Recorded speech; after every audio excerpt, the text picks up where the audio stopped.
Asia కప్‌లో India and Pakistan జట్ల మధ్య జరుగుతున్న మ్యాచ్‌లో షాకింగ్ ఇన్సిడెంట్ చోటు చేసుకుంది.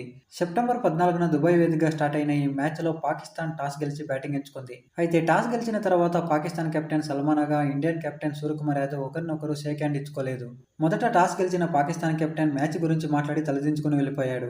ఆ తర్వాత ఇండియన్ కెప్టెన్ సూర్యకుమార్ యాదవ్ కూడా సల్మాన్‌ను పట్టించుకోలేదు. దీని ప్రకారం చూసుకుంటే ఇరు జట్లు కూడా ఫార్మాలిటీగా మ్యాచ్ ఆడడానికి మాత్రమే వచ్చామని ఇండైరెక్ట్‌గా చెప్పారు.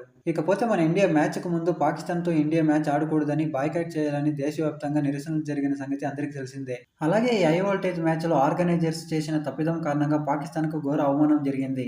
మ్యాచ్ స్టార్టింగ్‌కు ముందు ఇరు జట్ల ఆటగాళ్ల జాతీయ గీతాలాపన సమయంలో ఈ ఘటన చోటు చేసుకుంది. పాకిస్తాన్ జాతీయ గీతానికి బదులుగా మరో సాంగ్‌ను నిర్వాహకులు ప్లే చేశారు. ఆ సాంగ్‌ని విని పాకిస్తాన్ ఆటగాళ్లు సైతం షాకింగ్‌కు గురయ్యారు. ఆ తర్వాత వెంటనే తమ తప్పిదాన్ని గుర్తించిన నిర్వాహకులు సరిచేసుకున్నారు. పాకిస్తాన్ జాతీయ గీతాన్ని ప్లే చేశారు. దాంతో సమస్య సద్దుమణిగింది.